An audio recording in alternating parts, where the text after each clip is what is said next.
안녕하세요. 화상관의 홍익표 변호사입니다. 이번 시간은 지난번에 이어서 채무 재승인 약정, 파산 면책 중에 채무자가 보증인한테 피해를 주지 않기 위해서 혹은 차를 계속 몰기 위해서 채무를 재승인하는 약정이 유효한가, 미국에서 이제 파산법에서 미란다 경고라고 할 수 있었죠. 비파산법 하에서의 요건에 맞아야 되고, 그 다음에 이제 파산 면책 전에 이루어져야 되고, 파산 면책 심리 법정 출석한 이후에 그 경고를 듣고서 자발적으로 행한 약정만이 유효하다라고 지금 미국에서는 요건을 엄격하게 하고 있습니다. 변호사가 채무자를 대리하는 경우 채무자가 자발적으로 재승인 약정을 한 것이고 이것이 채무자에게 부당한 재정적 곤란을 부과하지 않는다는 진술서를 변호사가 제출해야 한다. 변호사가 없는 경우에는 법원이 재승인 약정이 채무자에게 부당한 부담이 되지 않으며 채무자의 최선의 이익에 부합할 것이라고 결정하여야 한다. 일반적으로 법원은 채무자가 고급 승용차를 유지하기 위해 재승인을 원하는 때는 그와 같은 재승인 약정이 채무자의 이익에 부합한다고 인정하는 데 인색하다. 좋은 차를 물리기 위해서는 안 해준다는 얘기죠. 미국에서도. 채무자를 위하여 보증이 되어준 친척이나 친구에 대한 채권자의 추심을 막기 위한 목적으로 채무자가 재승인을 하기를 원하는 경우에도 역시 회의적이다. 이런 경우에도 미국에서는 회의적이라고 합니다. 이와 같은 모든 요건이 충족된 경우라 할지라도 채무자는 60일의 숙려 기간을 가지는데 그 기간 중 어느 때나 채무자는 재승인 약정을 자유롭게 취소할 수 있다라고 규정하고 있습니다. 자, 그 다음에 이제 13장 절차에 의한 급여소득자 변제계, 우리나라로 말하면 이게 개인회생입니다. 딱 개인회생이죠. 제7장 절차, 파산은 개인이 현존하는 재산을 모두 포기해야 됩니다. 면제재산 외에는 장래의 소득을 가질 수 있도록 허용합니다. 13장 절차는 이런 사태를 뒤집는다. 현재 재산은 유지하면서 미래의 소득, 장래의 소득으로 다 변제해야 된다는 얘기죠. 반대죠. 13장 절차 사건에서는 회생이라고 보시면 됩니다. 개인회생. 채무자는 장래의 급여 중 일부분을 제외하고는 가용소득 모두를, 가용소득만 변제하고 나머지 모든 재산을 그대로 가지죠. 집도 가지고, 그렇죠? 장래의 급여 중 채무자가 유지하지 못하는 부분이, 그러니까 이제 그 생계비를 초과하는 금원만 관제인, 이제 우리나라에서는 회생위원이죠. 회생위원에게 인도되고 이것을 관제인이 절차 개시 전에 채권자에게 배당한다. 제13장 절차의 주된 장점은 미국에서는 그 회생위원도 연방 관제인으로 보는 겁니다. 13장 절차의 주된 장점은 채무자가 현존 자산을 지킬 수 있다는 것과 보다 많은 채무로부터 면책을 얻을 수 있다는 점이다.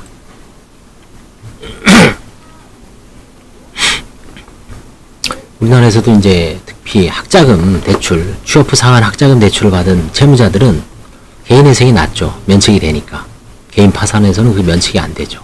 그래서 개인회생의 어떤 장점은 그 채무자의 어떤 상황에 따라서 특히 젊은 세대, 2030 세대들은 개인회생이 많은 게 아무래도 제가 보기에는 학자금 대출과도 연결이 있을 거예요. 파산보다는. 그렇죠? 그리고 이제 채무 자체가 그렇게 많지는 않습니다. 2030 세대가 뭐 크게 사업하시는 분도 있지만 대부분 한 5천에서 1억. 요즘은 이제 코인 때문에 또 뭐 물려 들어가서 이제 앞으로 어떻게 될지 모르지만 2030 세대는 이제 기본적으로 직업이 있고 채무가 있으면 과거에 학자금 대출, 특히 취업 후 학자금 대출까지 포함해서 면책을 받고 직장이 있는 분들이 또 대부분이면 개인회생이 적합하죠. 파산보다. 지난 10여 년에 걸쳐 미국 얘기입니다. 13장 절차는 재무상의 어려움에 처한 개인 채무자들, 특히 작은 기업을 하는 채무자들에게 점점 중요해졌다. 매년 수십만 건이 13장 절차 신청이 제출되고 있고 수십억 달러가 13장 절차를 통하여 변제된다. 13장 절차 신청을 제출한 채무자들은 제7장 절차의 신청을 제출하는 채무자와는 성격이 다른 문제에 부딪힐 때가 많이 있다. 13장 절차 하에서 신청을 제출하는 채무자는 어떤 경우에는 그들이 일반 채권자에 대한 그들의 의무를 정리할 필요가 있기 때문에 신청하는 것만이 아니고, 또한 주택에 대한 저당권을 가지고 있는 은행에 대한 지급을 밀리고 있기 때문에 이것을 취하기 위해 신청을 하기도 한다. 이게 이제 우리나라에서도 큰 문제가 됐죠. 그래서 저당권 저당권도 원칙적으로 이제 여긴 포함 안 되지만 저당권을 어떻게 유보해서 경매를 막기 위한 협약에 법원하고 서울해상법원하고 신용회복위원회하고 은행권하고 이제 협약을 해서 그 경매를 늦추는 그런 것도 있었습니다. 지금도 하고 있을 거예요. 왜냐면 개인회생을 하기 이게 집을 지키려고 하는 건데 회생 끝나고 이제 변제 근저당을 실행할 수 있거든요. 경매 실행으로 끝나는 거 아닙니까? 그냥 결국은 시간만 늦추는 효과뿐이 없죠. 저 파산을. 물론 그 사이에 집값이 2배로 뛰었으면 채무가 다 갚을 수도 있죠. 그럴 때는 이 13장 절차, 우리나라에서 개인회생이 예를 들어서 2016년, 17년도에 뭐 신용대출 아니면 담보대출 때문에 많이 고생한 분들이 집값이 만약에 2017년, 18년도에 막 2배 뛰는 바람에 물론 대출을 갚을 수는 없지만 만약에 집을 매각을 해서 양도소득세를 내고 빚을 다 변제할 상황도 생길 수가 있겠죠. 집값이 상승기에는 이 개인회생이 유효하죠. 집값 하락기에는 뭐 의미가 없죠. 파산이나 똑같습니다. 오히려 더 안 팔리죠. 안 팔려서 그 면제재산도 못 갖죠. 집이 잘 팔리기만 하면 5천만 원은 개인회생에서도 그렇고 개인 파산에서도 자기 돈으로 할 수 있는데 집이 안 팔려버리면 그냥 경매 당할 수밖에 없죠. 13장 절차를 통하여 개인회생 절차를 통하여 채무자들은 자동중지 이점을 누릴 수 있으면서도 우리나라는 자동중지가 없습니다. 동시에 면제재산이 아닌 재산을 포기하지 않아도 된다. 이건 똑같죠. 우리나라도. 제7장 절차 대신에 13장 절차를 이용하는 결정은 또한 파산법원이 어디냐에 따라 달라진다. 13장 절차가 얼마나 자주 이용되고 또 그것이 어떤 방식으로 실행되는가는 전국적으로 법원에 따라 엄청나게 다르다고 합니다.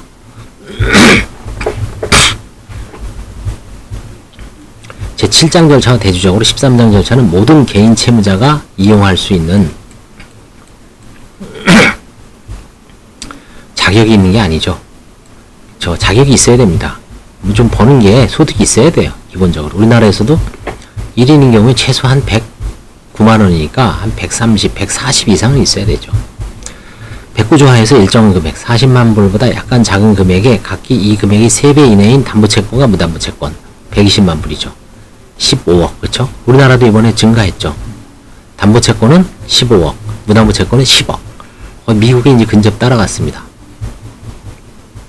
이런 금액을 초과하는 채무가 있는 사람은 13, 그를 초과하는, 우리나라에서도 담보 채무가 15억, 일반 채무가 10억 이상인 사람은 개인회생을 할 수 없듯이 미국도 120만 불 이상은 안 되네요. 13장 절차는 제한적인 재무적 문제만을 가지고 있는 근로계층이 개인 또는 부부를 위하여 설계되었다. 전형적으로 소비자 또는 소기업의 운영자이다. 그 이상이 문제되는 개인들은 이 절차를 이용할 수 없다. 그렇죠. 소비자 혹은 소기업, 자영업자, 중소상공인들이 개인회생을 이용하고 우리나라는 이제 또 간이회생 절차와 관련되죠. 이게 7장 절차에 있어 마찬가지로 모든 13장 절차에 대하여는 관제인이 선임된다. 여기서 이제 우리나라에선 회생위원이죠. 1302조. 우리나라에는 회생위원이 내부회생위원과 외부회생위원. 내부회생위원은 법원 사무관, 공무원들이 보임되고요. 외부회생위원은 변호사나 법무사, 회계사, 세무사, 반드시 변호사도 아닙니다. 우리나라도. 일부 인천 같은 데는 세무사도 있습니다. 그 다음에 수원 같은 데서는 아마 회계사도 있을 거예요. 1302조. 그렇지만 절차를 이 조문을 1302조라고 딱 하고 맞춤표를 치는 거는 아마 이 앞에 있는 걸 말하는 것 같아요. 그렇지만 절차를 진행할 책임이 있는 것은 채무자 자신이다. 1321조 하에서 채무자는 장래소득이 채권자에게 지급되기 위하여 이용되는 방식을 규정하고 있는 변제계획을 법원에 제출해야 되죠. 우리나라도 채권자 목록과 변제계획을 법원에 제출해야 됩니다. 변제계획은 1322조 B에 의하면 채무자의 의무를 변경하거나 감경할 수 있지만 장래소득이 전부 또는 일부로 채권자들에게 변제하도록 채무자를 구속하여야 한다. 그렇죠? 1322조 A1 및 D에 의하면 계획에 의한 변제는 5년으로 제한된다. 우리나라는 이제 3년으로 변경되었죠. 미국은 5년으로 아직 유지가 되고 있나 봅니다. 자력 기준에 있어서와 같은 방식으로 계산되는 중위소소득보다 적게 버는 채무자들의 경우에는 계획에 의한 변제는 일반적으로 3년으로 제한되지만 이 기간은 다른 이유가 있는 때는 5년까지 연장될 수 있다. 똑같네요. 우리나라도 원칙적으로 3년, 5년까지 연장될 수 있죠. 우리나라도. 또한 변제 계획은 몇 가지 일련의 중요한 지급 조건을 만족해야 된다. 우리나라도 이제 4가지가 있죠. 가용소득 전부 변제 제공의 원칙, 그 다음에 공정의 원칙, 형평에 맞추고 어쩌고저쩌고 딱 있습니다. 첫째, 미국 볼까요? 변제 계획은 507조 하에서 우선권을 누리는 청구권 또는 비용 수집권의 보유자가 달리 취급되는 것에 동의하지 않는 한, 이 우선하는 청구권 및 절차 비용으로 시인된 것을 시간에 걸쳐 현금으로 나누어 지급함으로써 전부 만족시키는 것을 규정하여야 한다. 1322조에 규정되어 있답니다. 우선권을 누리는 청구권 전부 만족시켜야 되고요. 당연하죠. 우리나라에도 마찬가지입니다. 둘째, 변제 계획은 채무자의 5년 동안의 가처분 소득 전액을 소진하거나 계획의 발효일 현재를 기준으로 하여 제7장 절차를 통하여 채권자들이 받을 수 있는 금액 이상의 가치를 재는 재산으로 모든 시인된 무담보 채권을 만족시키는 것을 규정하여야 된다. 이게 청산가치 보장의 원칙이죠. 우리나라도 이게 보장이 돼야 됩니다. 1325조 A4 이론상 이들 규정을 합해보면 채권자들의 상태가 채무자가 7장 절차를 신청했을 경우 채권자들이 처하는 처지보다 못하지 않도록 보장하는 것이고 우선권을 누리는 청구권은 더 받을 수도 있다. 제13장 절차에서 변제 계획에 부과된 요건들은 또 다른 방식으로 무담보 채권자, 그러니까 신용채권자들을 보호한다. 1322조 B1의 하에서 변제인은 또는 전액 변제를 받지 못하는 채권자는 누구든지 변제 계획은 중위소소득보다 적게 버는 채무자의 경우에는 3년, 많이 버는 채권자들의 경우에는 5년 동안 모든 예상 가처분 소득을 변제에 제공하도록 채무자에게 요구하는 것을 관찰할 수 있다. 우리나라는 마찬가지입니다. 모든 가용소득을 투입하라고 요청하면 전부 투입해야 됩니다. 이런 걸 요구 안 하면 이제 자기가 좀 숨통이 튀는데 거의 채권자들이 이런 걸 기계적으로 하죠. 가처분 소득은 채무자가 파산 절차 이전의 기간 동안 중위소소득 이상을 벌었는지 그 미만을 벌었는지에 따라 다른 방식으로 계산된다. 채무자가 중위소득보다 적게 버는 경우에는 가처분 소득은 채무자와 채무자의 부양 가지고 생활과 부양을 위하여 지출되는 것이 합리적으로 필요하지 않는 소득으로 정의된다. 1325조 B2 그런데 채권자들은 그와 같이 가처분 소득을 전부 제공하게 하는 변제 계획을 고집하는 것이 반드시 자신들이 이익에 부합한다고 생각하지 않을 것이다. 1307조 하에서 채무자는 언제든지 사건을 실장조차로 변환할 수 있고 아예 사건을 취하할 수도 있다. 이게 이제 우리나라하고 좀 차이점이죠. 우리나라에서는 변환이 안 되죠. 우리나라는 그냥 때려치고 취하하고 개인 파산을 신청할 수는 있지만 미국에서는 즉석에서 바로 변환할 수 있고 사건 취할 수 있는 거 똑같죠. 채무자의 이런 권능은 채무자가 중위소소득에 미치지 못하게 버는 경우 채권자들이 가처분 소득 전액을 강요하는 것을 방지해준다. 그쵸. 여차하면 난 파산으로 가겠다, 만세 부르겠다고 하면 채권자는 그보다 더 못 받으니까 너무 벼랑으로 몰면 안 되죠. 물론 예외는 발생할 수 있다. 채무자는 13장 절차에서는 면책이 될 수 있지만 7장 절차에서는 면책이 안 되는 채무를 지고 있을 수 있다. 어쩌면 채무자는 이미 7장 절차를 사용하려고 시도했지만 그의 사건이 707조 B에 의하여 기각될 수도 있다. 1322조 B2의 합리적 필요라는 기준은 변제 계획이 채무자의 가처분 소득 전액을 변제 계획에 제공하는지 여부를 결정하기 위해 사용된다. 이제 비면책 채권을 갖고 있는 분들은 개인회생에 의해서 변제할 수밖에 없겠죠. 다른 기준이 그러하듯이 이것은 명백한 윤곽을 결한다. 광범위한 판례법이 있긴 하지만 이 기준이 중위소소득을 벌지 못하는 채무자뿐만 아니라 모든 채무자에게 적용될 때 발전해 온 것이다. 중위소 소득 이상을 버는 채무자에 관한 13단 절차에서의 변제 의무는 707조 B에서의 자력 기준에 필적하는 방식으로 산출된다. 그렇지만 7장 절차에 의한 면책의 적합성을 평가하기 위한 자력 기준은 신청 이전 6개월 동안의 소득을 기준으로 한다. 이 금액은 채무자가 앞으로 나아가며 벌금액보다 많을 수도 있고 적을 수도 있다. 1325조 B1은 단순히 채무자의 가처분 소득이 아니라 예상 가처분 소득을 가리킨다. 파산 판사는 변제 계획 인가 시점에 이미 알려졌거나 실질적으로 명확한 소득이나 지출의 변화를 고려할 수도 있다. 13장 절차에서 변제 계획에서 부과되는 또 하나의 중요한 요건은 담보된 청구권을 가진 자를 보호한다. 13장 절차 신청이 제출로부터 1개월 이내에 법원이 달리 명하지 않는 경우에는 채무자는 동산의 임대인과 담보권자들에 대한 변제를 시작해야 한다. 1326조 A. 만일 변제 계획이 채무자가 담보물을 계속 보유하는 것을 허용하는 경우에는 해당 채권자가 덜 변제받는 것에 동의하지 않는 이상 담보채권이 전액 변제를 규정하여야 한다. 그렇지만 506조 AI에서 채권은 두 갈래로 나뉜다는 점을 상기하라. 어느 채권자의 담보채권은 담보물이 가치에 제한된다. 그것을 넘는 잔액은 그 채권자의 무담보채권이 된다. 담보채권에 대한 지급은 시간에 걸쳐 일어날 수 있지만 이 경우 이자가 지급되어야 된다. 변제 계획 하에서 채무자의 의무는 원래의 담보물에 준속하는 우선 특권에야 담보되어야 한다. 더욱이 채무자는 담보채권자에게 충분한 보호를 제공하기에 충분하도록 매월 균등액을 변제 계획에 지급해야 한다. 변제 계획 요건을 충족하고 13정의 규정을 준수하는 경우 법원은 변제 계획을 인가하여야 한다. 의무입니다. 그렇지만 인가 이유라고 할지라도 파산 사건은 종결되지 않고 여전히 진행된다. 채무자의 채권자들은 362조에 의하여 채권 출심을 금지당하는 상태가 지속된다. 채무자의 공동채무자는 일반적으로 1301에 의하여 보호받는다. 절차 개시 후에 채무자가 취득한 재산과 벌어들인 소득은 1306조 하에서 파산재단에 속하는 재산이 된다. 우리나라에서 이제 개인회생 재단이죠.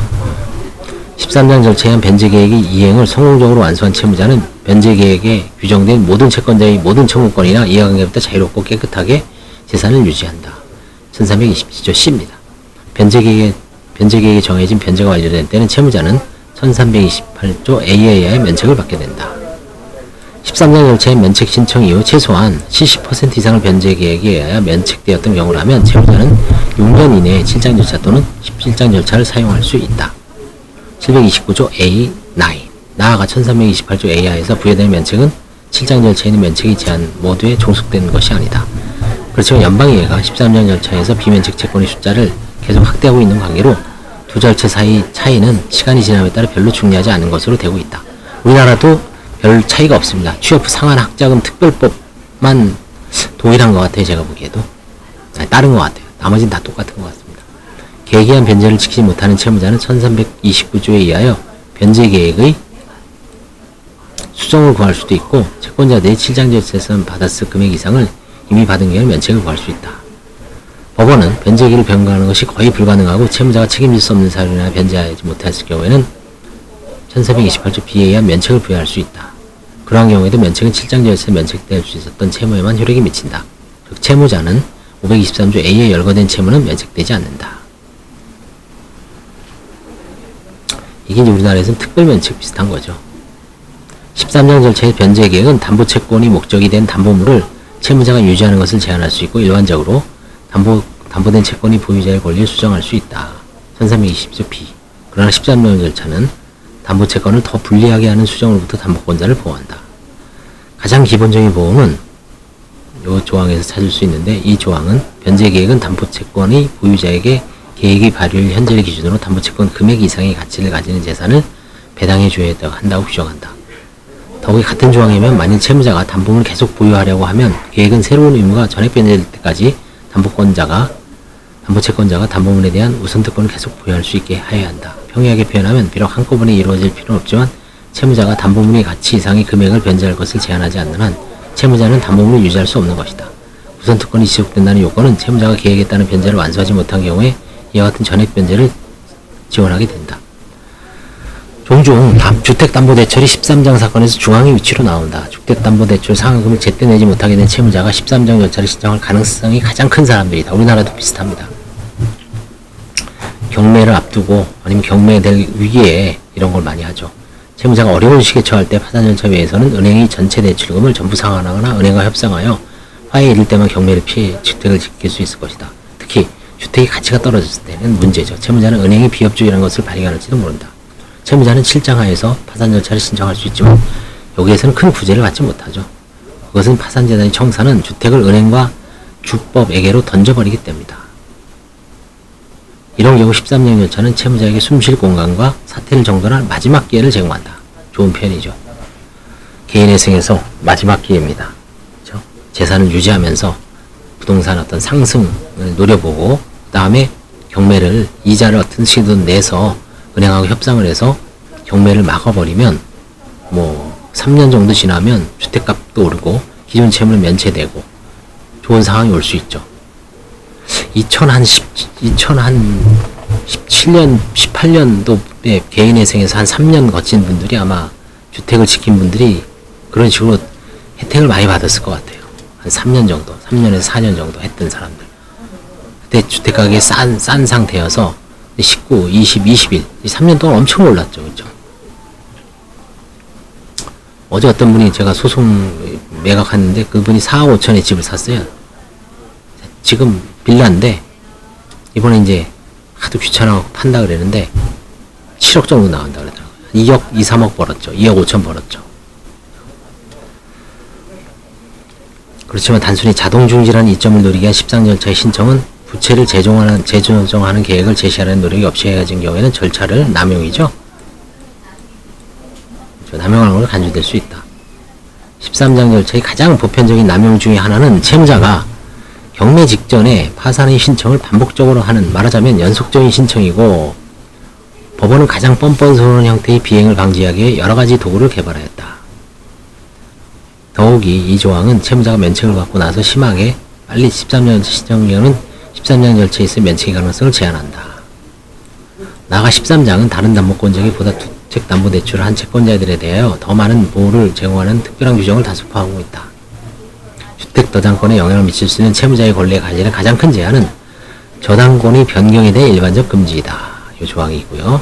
다른 종류의 저당권에 있어서는 변제계획안은 담보 부족 상태에 있는 통상의 채권을 506조 A에 의하여 담보채권과 무담보채권 두 갈래로 나누어 각 부분을 별개로 취급한다. 즉 변제계획은 채권자의 두 가지 새로운 의무, 즉 하나는 담보권에 기하여 다른 하나는 담보 부족분에 기하여 변제를 제공한다.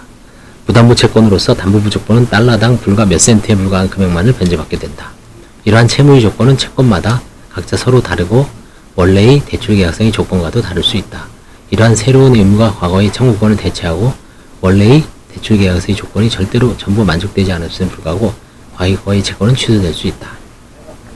그렇지만 1322조 하에서 담보채권의 보유자가 가진 권리를 변경할 수 있는 채무자의 능력은 오로지 채무자의 주된 주거인 부동산에 설정된 담보권에 의하면 담보되는 청구권과 관련된 권리에는 미치지 않는다. 1322조 B2는 변제계획으로 원래의 대출계약의 조건 중 어떤 것이든 변경하는 것을 금지하며 비록 그 조건들이 엄밀히 말해서 담보채권의 일부를 이루지 않는 경우를 할지라도 마찬가지다. 그러한 조건의 한 예는 담보물의 가치와 부채의 금액 사이의 차이에 대하여 채무자에 대하여 채권자의 소를 제기를 권리를 부여하는 것이다.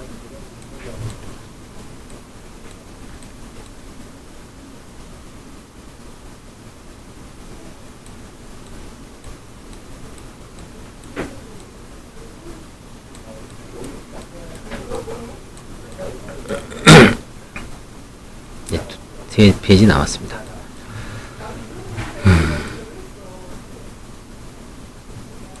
그러나 13장은 채무자의 주택담보대출과 관련해 채무자에게 몇 가지 구제수단을 제공하고 있습니다. 13장 절차 채무자는 장기 주택담보대출이 연체를 취하할 수 있다. 이 취유는 합리적인 시간 내에 일어나야 하며 주택담보대출 원리 조건을 회복해야 된다. 13장 절차의 변제계획 하에서의 마지막 변제 이전에 주택담보대출 상환금 납부기한에 도래한 경우에는 예외는 적용되지 않는다. 요약하면 13장 절차는 연체 이외에도 채무자가 주택을 지킬 방법을 부여하고 이것은 주법에 의해 채권자에게 주택을 경매할 권리가 발생하는 연체인 경우에도 마찬가지다.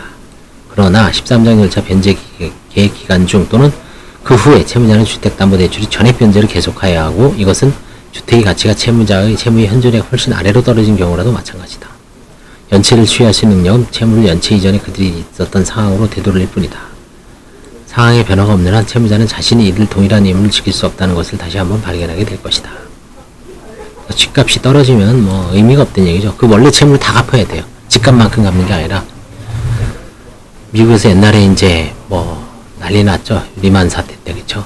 이게 작동이 안 됐을 거예요. 미국도 워낙 뭐 주택 뭐 몇십만 채가 경매됐죠. 채권자들이 비파산법에 의한 구제수단을 추구할 때는 채무자들이 파산을 신청하거나 이미 발생한 연체를 취할 수 없을 정도까지 경매 절차가 진행되어 있을 수 있다. 1322조 C1은 한번 주택이 합당한 비파산법에 부합하는 방식으로 경매 절차에서 매각된 다음에는 채무자는 연체를 취할 권리를 잃는다고 규정하고 있다. 주택담보대출은 20년 또는 그 이상의 기간 동안 지속될 수 있다. 대부분의 사건에서 담보대출이 남은 기간은 변제계에서 정한 기간보다 길고, 따라서 위에서 본 채권의 변경이나 연체의 치유를 허용하는 규칙은 적용이 있다. 13장의 기간보다 짧은 잔여기간이 남은 주택담보대출의 경우에 대해서는 변경 적대 조항에도 불구하고 변제계획은 몸에 따라 내용이 변경된 채권에 대한 변제를 규정할 수 있다고 규정하였다. 이렇게 13장 절차는 거의 끝나가는 주택담보대출에 대하여 책략을 쓸 수 있는 약간의 여지를 채무자에게, 그러니까 좀 잔머리를 굴러서 경매를 좀 늦추고 저지하고 시간을 벌 수 있는 거죠. 책략을 부여한다. 13장 절차는 우리나라에서 이런 거 쓰는 분들 좀 있습니다. 저도 파산하면서 좀 봤어요. 13장 절차는 많은 해석상 어려움에 포기되어 있다. 그들 중 다수는 시간에 걸쳐 파산법에 가해진 다양한 개정 때문에 일어난다. 수많은 논쟁을 일으킨 것 중 하나는 이 조항에 부속되어 매달린 맨 윗줄이 돌출한 문단이다. 이 문단은 신청일부터 910일 이내의 기간 동안에 구입된 자동차에 대한 구매자금 담보권을 채권자가 가지고 있는 경우는 그 채권에 506은 적용되지 않는다고 선언한다. 아마도 이 문헌은 채무자가 최근에 구입한 자동차에 부착된 우선 특권을 담보가치 범위 내로 하향 규정하여 채권자에게 대출이 하향하는 금액만을 변제하는 것을 방지하게 고안된 것으로 보이지만, 차량을 회수하는 채권자가 담보 부족분에 대한 이행 판결을 받을 자격이 있는 것인지 아닌지와 같은 의문을 야기한다. 만약 506이 적용하지 않는다면 파산법에 있는 어떤 것도 그 청구권을 담보채권과 무담보채권으로 두 갈래로 분리하는 것이 없다. 논란의 여지는 있으나 506이 없다면 담보부족분을 지급하라는 판결이 기초가 될 수 있는 무담보채권이 존재하지 않는다. 많은 파산법원이 이 견해를 취하였지만 지금까지 이 논쟁을 고려한 항소법원들 이를 기각하여 왔다. 13장 절차가 복잡하다고 하여도 실제 그 절차가 작동하는 방식이 두 가지 특성을 가릴 수는 없다. 첫째, 13장 절차의 실무에 있어서는 지역적으로 광범위한 차이점이 존재한다. 항소법원 관할구역마다 주마다 제13장 절차가 하는 역할은 극적으로 다양하다. 켄터키주 동부지방법원 관내에서는 6건 중 1건 이하가 13장 절차 사건인 반면에 테네시주 서부지방법원 관내에서는 3건 중 2건이 13장이다. 여긴 70%라는 얘기죠. 67%. 여기는 6건 중 1건이니까 16%죠. 그러니까 이게 지역별로 이렇게 편차가 많다는 거고요. 둘째, 13장 절차는 그 열망에 비하여 훨씬 미치지 못하는 성과를 내는 경우가 많다. 즉, 이건 우리나라에서 마찬가지입니다. 개인의 생이 완주율이라 그러죠. 변제, 끝까지 완주하는 거. 마라톤으로 보면 풀코스를 완주하는 겁니다. 42.195를. 미국에서도 봐보십시오. 13장 절차는 열망에 비하여 훨씬 미치지 못하는 성과를 내는 경우가 많다. 3건 중 1건, 30%빼내 안 돼요. 그러니까 우리나라도 너무 욕심을 가리지 마죠. 한 30% 정도면 좋은 거다라고 생각을 하셔야 돼요. 개인의 생에서 뭐 그걸 70%, 80% 높일 이유도 없고, 미국도 30%만 성공, 3건 중 1건만 성공한다는 겁니다. 13장 절차 외에도 파산법 중 한 특별한 장이 소규모 농업인과 어업인이야 보호한다. 우리나라도 이런 거 있죠. 12장 절차는 두 가지 상충하는 관심사를 조정한다. 첫째, 담보채권자들에게 담보물이 자산가치 이상을 비추고 있을 때라고 하더라도 농가가 농장을 지키고 어민이 배를 지킬 수 있도록 시도한다. 둘째, 담보권자가 재산에 대해 가지는 권리를 존중하고 이들 채권자가 담보채권의 가치를 받을 수 있도록 보장하고자 시도한다. 이 두 목표는 서로 양립되지 않는 것처럼 보일지도 모른다. 농장이 담보채권자의 채권액보다 가치가 덜 나간다면 담보채권자에게 농장 전체가 아닌 것을 주는 것은 보상을 충분히 하지 않는 것이다. 농장을 점유하는 농업인이 잔존가치는 무엇인가 조금은 있기 마련이다. 농업인이 계속 보유하는 것이 무엇인가 가치 있는 한도 내에서 담보채권자는 담보된 채권이 전체 금액보다 낮은 것을 받는 것으로 보인다. 그렇지만 12장 절차는 농장을 100% 부채인 상태로 남기는 회생계획도 허용될 수 있다는 관념을 전제로 한다.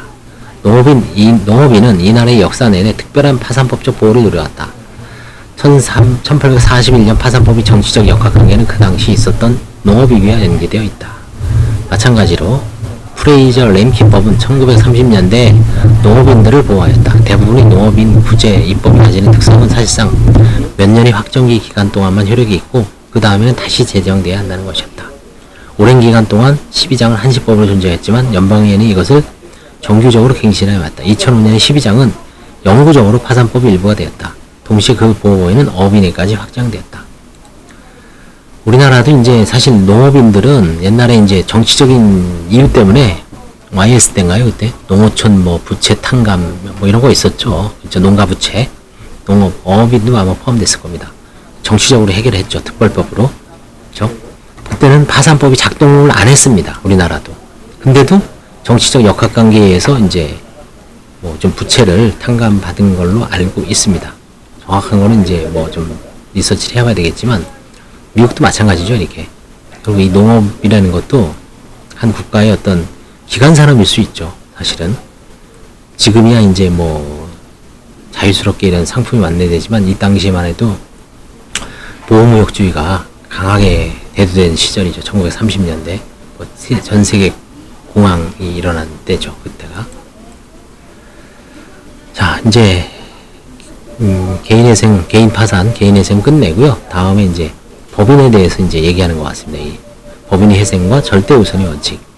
이 교과서의 특징은 미국 파산법 개론이 봤듯이 모든 절차를 개략적으로 설명하는 겁니다. 그래서 뭐 개인 파산도 했다가 법인 파산 얘기도 나오고, 그 다음에 개인 회생 얘기도 나오고, 법인 회생 얘기도 나오고, 그죠? 그 다음에 이제 부인권이라든가 이런 거 나오고, 전부 뭐, 그래서 한번 미국 파산법을 대략적으로 조망할 수 있는 좋은 책 같습니다. 그래서 이걸 뭐 읽는 거는, 여러분들은 아마 이제 따로 뭐 듣지 마시고, 제가 그냥 한번 공부를 하기 위해서, 그쵸? 억지로, 얘는 또 뭐 공부할 시간이 없잖아요. 그쵸? 책을 또 보기는 어렵고, 그쵸? 강제로 읽는 겁니다. 이렇게. 하루 강독을 하면 강제로 보죠. 올해 이제 벌써 꽤 많은 책을 읽었죠. 이희주 변호사 책 읽었고, 법인 파산, 법인 회생, 개인 회생, 개인 회생 읽었고, 개인 파산에서는 이제 상속재산 파산하고 면책 불허가 사유 두 편 읽었고, 그 다음에 이제 미국 파산법 개론. 앞으로도 이제 뭐 좋은 책이 있으면 이런 식으로 해서 읽어보는 시간을 계속 갖도록 하겠습니다. 감사합니다.